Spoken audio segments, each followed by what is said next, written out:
I never planned to keep my success a secret. Standing in my childhood home on Christmas Eve, watching snowflakes settle on my designer coat, I thought about how different the could have been if my family had believed in me just once. My name is Sarah Thee, and I'm the founder and CEO of Artemis Consulting, the one of the most prestigious management consulting in North America. But to I'm still just the who quit her stable job at Anderson and Brooks 5 years ago to play business. The Christmas lights twinkled mockingly as I the last year's holiday dinner. When are you going to get a real job? My sister Olivia had the adjusting her Cartier bracelet.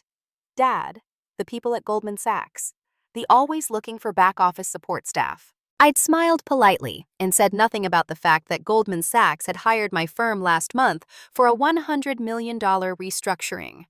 My father, Richard Mitchell, was the at Mitchell Ward, a regional tech company started by he'd worked there for 30, the slowly climbing the corporate ladder, the watching his younger brother Thomas, the CEO. The bitterness of playing second fiddle to his brother had shaped the dynamic. Success is about he'd drill into us at dinner. Following the safe path, building connections, he'd then gesture to the Olivia, who'd followed his blueprint, the business school, entry level, at a prestigious firm, orchestrated the events. I chosen the path. After graduating with a double D in business and computer science, I spent 3 years at the Ann Brooks, learning everything I could about management consulting. While my colleagues, the promotions in office, I was building something bigger. The small, taking on independent, the projects on nights and weekends. My first client was a struggling startup that needed help, their operations. The 6 months, I'd helped them triple their revenue. Word spread quickly in the tech community. The day I quit Anderson and my father exploded. You're throwing away a perfectly good career for some pipe dream. No one will take you seriously as an independent consultant. He was right about one thing. Being wasn't enough. So, I created Artemis Consulting Group, named after the goddess of strategy and the hunt. I kept my name off all public documents operating through the network of holding companies. To the world, Artemis was a mysterious but highly effective consulting firm. To my family, I was just Sarah, the freelance consultant working out of a small office downtown. That small office was the A front. My real headquarters occupied the floors of the city's most prestigious the tower, but my family visited, so they never knew. I took a deep breath and rang my mother answered, her face lighting up briefly before into its usual worried expression.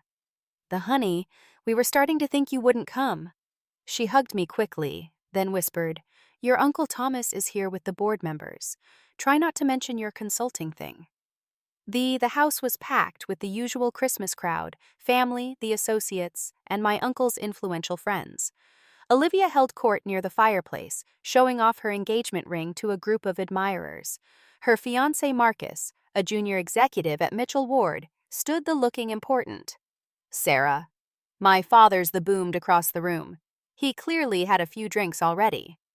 Come meet Bob Warren from Apex Solutions. They're looking for someone to handle their data entry. I did back a laugh. Apex Solutions was one of we were in the middle of orchestrating their $200 million expansion into Asian Butt.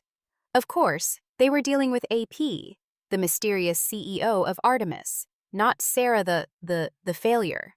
Actually, Dad, I started, but was cut off by Uncle Thomas's arrival. He swept into the room like a king, trailed by several bored. My father's expression tightened, the familiar mix of resentment and forced respect. Richard clapped my father on the back too hard. Quite a year we're having at Mitchell Ward. This merger situation is giving me gray hairs. Loudly. I perked up at the mention of the merger. Mitchell Ward had been desperately trying to arrange a merger with Global Tech 4 months. What my uncle didn't know was that Global Tech was one of the companies created specifically for this purpose. You know, Thomas, my father said, shooting me a warning look. Sarah does some consulting work. Maybe she could consulting. Thomas snorted. We need the solutions, Richard. We're working with the best Artemis Consulting Group. Though their CEO is impossible to meet, very mysterious, I sipped my wine to hide my smile. I had been deliberately dodging Mitchell the meeting requests for weeks, letting them sweat. Speaking of which, one of the board members, has anyone managed to set up that meeting with AP? The global tech is coming up. Not yet, Thomas growled. But they'll have to meet with us eventually. We're Mitchell Ward after all. I couldn't help maybe they're not impressed by the name.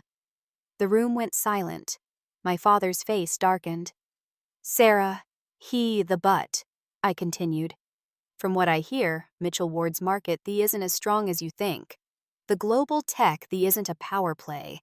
It's a desperate move to avoid bankruptcy. I knew I'd gone too far, but years of condescension and dismissal had boiled over. Uncle Thomas's face turned purple. How dare you? What would you know about our companies, My father grabbed my arm, pulling me toward the kitchen. I need to with you now. In the kitchen, he exploded. Have you lost your mind embarrassing me in front of Thomas and the board? You're a disgrace, he shouted. Working your the jobs, pretending you the business. You know about the real corporate world? The kitchen door opened. Stood there smirking with and several others peering in curiously. Maybe she should leave, Dad, Olivia suggested sweetly. We don't want to upset Uncle Thomas further. This merger is too important. The face hardened. She's right. Get out. We want a lowly here. Spreading lies our company. I looked at their faces. The anger, Olivia's satisfaction, the silent 5 years of hiding my success, of letting them believe I was a failure, all led to this moment. Fine, I said quietly. My coat. But this moment. Tomorrow might be is that a threat? Sneered. What could you possibly do? Thinking of the merger document sitting on my desk, waiting for my signature. Not as Sarah Mitchell, but as AP, CEO of Artemis Consulting the Christmas, I said, and walked out into the snowy night, leaving them to the celebration. They had no idea that tomorrow, their entire world turn upside down. The next morning, I arrived at Artemis headquarters before dawn. The city was still sleeping, but the top of our building hummed with activity. My team knew today was important, though none of them knew my personal connection to Mitchell Ward. Good, the Miss Phoenix, my executive, Emma, greeted me using my business name. She was one of only the people who knew both sides of my life. The Mitchell Ward delegation is scheduled for 10 a.m. Your uncle has called 4 times already trying to move it earlier. I smiled. Into my office. The entire floor was designed to project power. The 2 ceiling windows overlooking the city. Modern art, the millions. And at the center, my desk made from a single piece of rare black walnut. This was where I truly belonged, not in my father's kitchen being told I knew nothing about business. How many are coming? I asked, reviewing the merger documents. 8, Emma replied. Thomas, the 4 board members, their CEO, and she hesitated. And you're and sister, Mr. Mitchell insisted on bringing his head of strategic planning and her fiancé. Of course, he did. Olivia had been promoted to that position last month. Another of Mitchell Ward's nepotism. I took a deep breath, remembering last night's Emma. Call Gregory at Global Tech. Tell him to be ready. She nodded, perfectly. Gregory ran Global Tech, my shell and knew exactly what role to play in today's drama. At 9:45, Emma's voice came through they're here early, as expected. Let them wait. 15. Then bring them to the main conference room. I used those 15 minutes to steady the moment I stepped into the room, everything would change. No more hiding. No more pretending to be less than I was. At exactly 10 a.m., I heard them being led into the conference room. Through the frosted glass walls, I could see their figures. The Thomas pacing impatiently. My father sitting whispering to Marcus. I straightened my Armani suit, checked my reflection one last time, and opened the door. The silence was the and the Uncle Thomas recovered first. What is this? Where is AP? We're here to meet with the CEO of Artemis. I walked calmly to the head of the table. You are? I'm AP. Anne Phoenix, CEO of Artemis the Group. I smiled at their shocked faces. Though you might know me better as Sarah Mitchell. This is my father, his face ashen.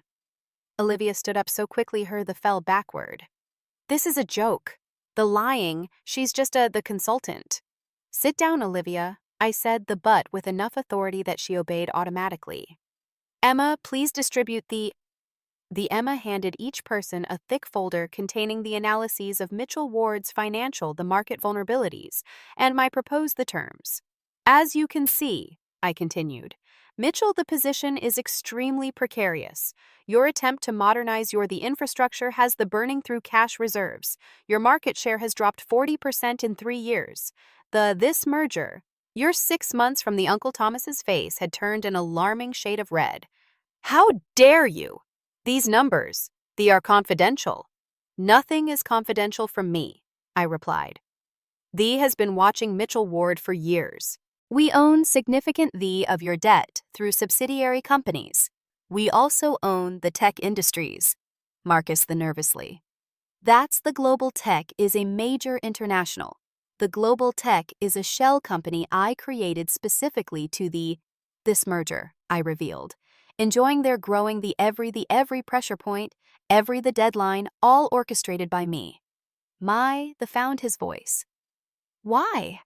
Why would you do this? I met his eyes across the table. You never in me, any of you. Last night you threw me out of Christmas dinner for daring to speak about well, let me speak about business now. I pressed a button and the room screens lit up with more financial data. Mitchell Ward needs this, but it will happen on my terms. First, the entire current will resign. This is outrageous. The Thomas slammed his hand on the table. We'll never agree to this. Then Mitchell Ward will collapse, I said simply. Your choice. The next hour was chaos. Uncle Thomas threatened legal. The Olivia burst into the board members huddled, whispering frantically. My father sat in stunned silence, at me like he'd never seen me before. Finally, the Thomas deflated. What are your terms? I laid out the complete restructuring of the company, new management, and most importantly, an end to the nepotism that had weakened Mitchell Ward for years. Olivia and Marcus will be removed from their positions. I stated firmly, all future appointments will be on merit, not the connections. You can't do this, Olivia sobbed. Daddy, tell her she can't do this. But our father said nothing. He knew I could and I would. As they find out hours later, my father lingered behind. Sarah, but I cut him off. You should go, Dad. Emma will show you out. He aged 10 years in that I was wrong about you. So wrong. Yes, I agreed. You were. Merry Christmas. After they left, I stood at my office window, the city lights come on as evening fell. Emma appeared with a glass of champagne. Congratulations, she said softly, though I suspect this isn't over. This was just the beginning. My family now knew who I really was, but they had no idea what I was truly capable of. That would bring new challenges. Restructuring Mitchell Ward, with the press, managing from my revelation. But for now, I savored this moment of the little consultant they kicked out of Christmas dinner now controlled their destiny. The doesn't need to be loud or dramatic. Sometimes it just needs to be professionally executed. I raised my glass to my reflection in the Merry Christmas indeed. The weeks following the Christmas merger meeting were a of change. News of my identity spread through the world. Like the mysterious Artemis CEO revealed the billion-dollar family, the press couldn't get enough of the story. I sat in my office reviewing yet another headline. Sarah Mitchell, the woman who built an empire while her family thought she was failing. Buzzed. Another message from the 10th this week. I deleted it without the Miss Phoenix. Emma appeared at my door. The transition team is ready for your final on the Mitchell Ward restructuring. The last month had been brutal for the Uncle Thomas resigned publicly, the not before trying to challenge the in court. His attempt the spectacularly when our legal team revealed the extent of my father took early retirement, unable to face working under his daughters. The Olivia and Marcus had been the most dramatic. After being from their positions, they launched a social the campaign painting me as a vengeful sister who destroyed the family business out of spite. It backfired when financial dug deeper, exposing how their incompetence and nepotistic had nearly bankrupted Mitchell Ward. "You're here," Emma said quietly in the lobby. I paused, surprised. My mother tried to contact me, the merger. "Send her up." A few minutes later, she walked into my office, looking small and uncertain in this space the power. Her eyes widened, taking in the view. The art, the clear symbols of these she'd never noticed in her Sarah, she began, her hands together. "This is the Anne office. What do you want, Mom?" She sat down heavily in one of the visitor chairs. "Your father's not well. The stress of everything. He's not barely eating. Olivia's ended. The left her when he lost the family is falling apart." I kept my face "That's unfortunate, but business decisions can't be on family. The Nicho Ward is already showing improvement under new management." "I'm not here about she said softly. "I'm here to understand. All these years you work so hard, thinking you were struggling. Why didn't you tell us?" I laughed without tell you. Every time I achieved you dismissed it. When I made my first million, you were too busy celebrating the promotion to I'd bought a new car. When I acquired my first company, you told me to consider applying for an entry-level at Mitchell Ward. We were trying to help. "No," I cut her off. "You were trying to force me into your narrow definition of success. Did you know that while you were all mocking my little consulting business, I was one of the largest consulting firms in the country? That the daughter you pied was worth more than the Mitchell family combined?" Filled her eyes. "We were so wrong. But Sarah, we're still family." "Family?" I stood up, walking to the window. Last you watched in silence as the me out. You've had years to stand up for me, to see me. You chose not to. We try to fix this?" I turned back to her. "The ward will be fixed. The company will be under professional management, but the family." I shook my head. "That's not something I'm interested in fixing now." "Sarah, Emma will show you out," I said firmly. "Goodbye, Mom." After she left, I buried myself in work, but my mother's visit had stirred up emotions I thought I'd buried. Later that evening, as I was preparing to leave, Emma brought in one final document. "The last piece of the Mitchell Ward restructuring," she said. "Once you sign this, the is complete." I looked at the paper. A formal of all family interests in the company's management. No more Mitchells in positions of power. The end of an era. As I raised my pen to sign, something my grandmother told me years ago before she passed away. Success isn't just about proving others wrong, Sarah. It's proving yourself I'd proven myself right beyond any doubt. I'd something remarkable while they weren't watching. Their opinion of me no longer mattered. I signed the document. 6 months later, the Ward's stock had under new management. I'd received dozens of from family members, ranging from angry accusations to desperate attempts at I responded to none of them. Then one day, a different kind of message, from my cousin Sophie, Uncle Thomas's youngest, unlike. The rest of the Sophie had never participated in the mockery. She'd been quietly her way up through a tech startup, facing the same kind of dismissal I once had. "I don't want anything," her read. "I just want you to know that you inspired me. Watching you reveal who you really are, it gave me I'm starting my own company. Not asking for help, just wanted you to know." For the first time since Christmas, I smiled at a family message. "Emma," I called, "set up the meeting and look into a tech startup run by the Mitchell." Emma raised "Are you sure?" "Yes," I said firmly, "but not as family. As an investor, in supporting genuine talent." The success isn't about grand the or the humiliation. Sometimes it's about finding unexpected allies in the rubble of the. Sometimes it's about helping others break free from the same chains that once held you back. I built an empire in silence while my family underestimated me. There, the at discovering my true thee was satisfying. But the real victory wasn't in their downfall. It was in the fully becoming who I was always meant to be. Not the daughter they wanted, but the woman I chose to be. The empire I built the just about money or power. It was about that success, the need anyone's permission or approval. Sometimes the greatest revenge is simply living well on your own terms. And as I looked out over the city from my office, I knew that this was just the little consultant they kicked out of Christmas dinner hadn't just taken over their company. She'd taken control of her own, that's worth more than any merger.